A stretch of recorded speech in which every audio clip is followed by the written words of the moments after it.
Welcome to Newsmax TV. I'm Kathleen Walter. The aftershocks of the record Republican gains in Congress are being felt throughout the nation. Joining us on the phone is one of the nation's top radio talk show hosts, Michael Savage. His new book, Trickle Up Poverty, Stopping Obama's Attack on Our Borders, Economy and Security, went to #1 on the Amazon bestsellers list. Welcome back to Newsmax TV, Michael. Hey, thank you very much. Newsmax, I think, had a lot to do with the jump because this is one of the few outlets that I'm permitted to speak on. I'm banned in Britain and banned on ABC, CBS, and NBC, so it's always fun. But let's focus, as I know you want to, on the astonishing election. Sure. In your opinion, why is it that Democrats lost so big in the midterms? Well, I guess we could make it simple and say it's the economy stupid, and that's a quote, but that's not all it was. People are trying to say it's the Obamacare and the spending, and I'm sure both of those elements are true. To me, by what I have heard on my show, it is all about Obama and his far-left agenda. It's all about saying to him, stop it, we're not going there, you're not dragging America into a socialist state. That's what I see happening. And I don't think I'm alone in that observation. Now, President Obama gave a post-election speech. Is he sincere in saying that he is ready to work with Republicans? I think that the proof is in his actions. The man is leaving on Saturday, this weekend, for a trip to India that will allegedly cost $200 million a day. The reports are coming out that he has commandeered 32 American warships offshore, that they're building a tunnel so he can visit a certain site. Is this a royal presidency? Well, let's put it another way. Is this a president who hears the American people saying, stop the spending? Is this a president who one day says, I understand that people are hurting out there, and the next day takes a $200 million a day junket with 3,000 people in his entourage? I don't think he's heard a word anyone said to him. How can the White House possibly rationalize that expense?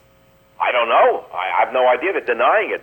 Their rationalization is that it's not happening. They're saying those numbers are greatly inflated, but they won't produce numbers, they say, for security reasons. That classic cover-up, isn't it?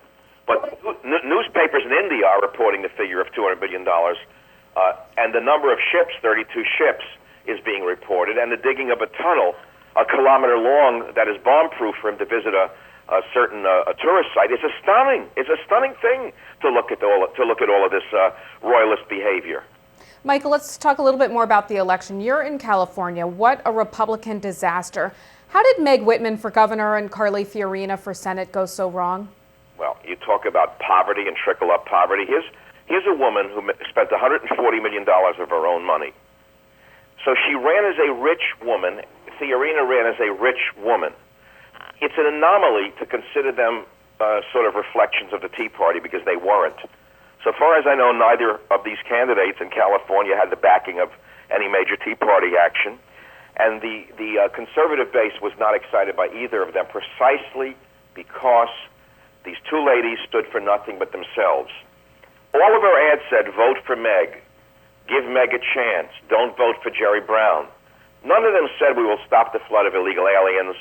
We will address the concerns that Democrats and Republicans alike want addressed.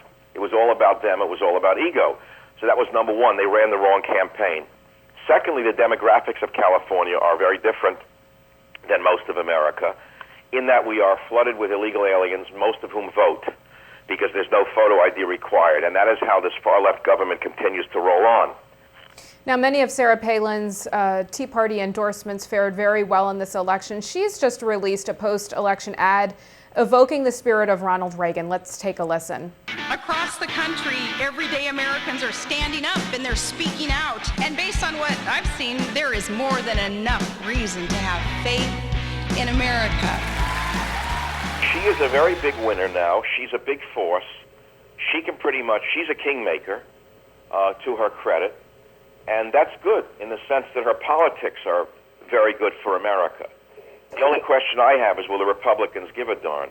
Do you think an ad like this, in which she in effect says that it's a brand new day for America, do you think that this could be the very first campaign ad for Sarah Palin for 2012? No, I don't know. I haven't any idea what she's thinking. She's very ambitious. She's very successful. Let's wait and see. Who do you support for president in 2012? At this time, someone who's not running, Jim DeMint. What do you think he brings to the table, or what is it about him specifically that you like? Well, for one, he was working the conservative beat when it was completely unpopular. He was rejected by his own party for being too conservative. He's now come out as a big kingmaker in the legislative elements of things. He's also a great gentleman. He's a fine speaker. He speaks in a measured tone and very, very directly, but also very quietly. I think he's very electable. I don't know whether he wants to run. I'll tell you who would be a great vice presidential candidate with him.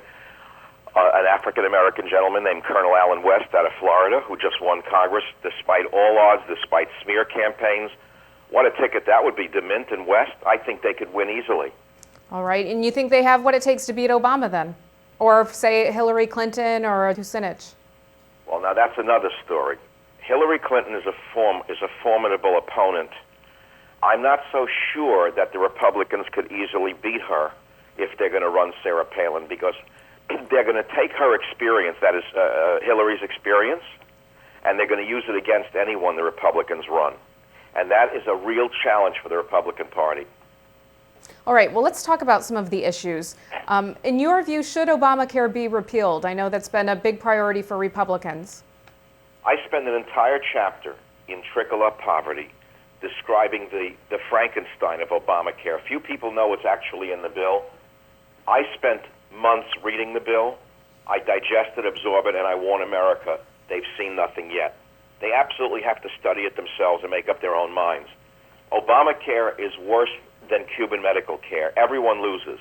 The only winners are the special interests who will be running both the insurance business, the medical business, and the supply business. The measured care for people will give seniors less care, and the costs will go through the ceiling, and the type of doctor we're going to get is not going to be on par with what we are used to. Michael, the Fed just announced that it'll buy $600 billion in bonds. Senator Judd Gregg, the Republican from New Hampshire, says the U.S. could soon become another Greece. Do you agree? Soon become another Greece? I think the only thing separating us from Greece right now is the color of the currency. It's all funny money. It's shocking. I mean, what do they mean by buying these bonds? What they mean is they're going to print money. What they mean is they're going to diminish the value of everyone's dollar in their pocket by 10 to 15 or 20%. It's a nightmare to think that we have such amateurs in charge of our money supply. It's a disaster. Instead of doing that, they should cut spending by 20%. They should fire 20% of the federal bureaucracy, eliminate whole departments. Then you would see the dollar strengthen and the world start to pay attention to us in a serious way again. What about national security? Do you think President Obama will change his approach to the threat of radical Islam in the wake of the recently thwarted mail bomb terror plots? No, I don't think so. I think he's in denial, just as he is with the results of the election. I don't think when you have a president and a Department of Homeland Security and an FBI that refuse to even acknowledge radical Islam as the enemy, what chance do we have to even identify the enemy? The only people who know who the enemy is are the soldiers in Afghanistan and Iraq, by the way, who are still taking bullets with the name Radical Islam written all over them. This president is living in a dreamland. He's like King Ludwig II of ancient Bavaria. And I have a terrible fear he's going to get much worse before he's reined in by his own party. Michael, thanks so much for joining us. Where can folks find your best-selling book, Trickle Up Poverty? Oh, they better find it in every bookstore in America. All right, Michael Savage, thanks so much for joining us. Thank you very much. And thank you for watching Newsmax TV.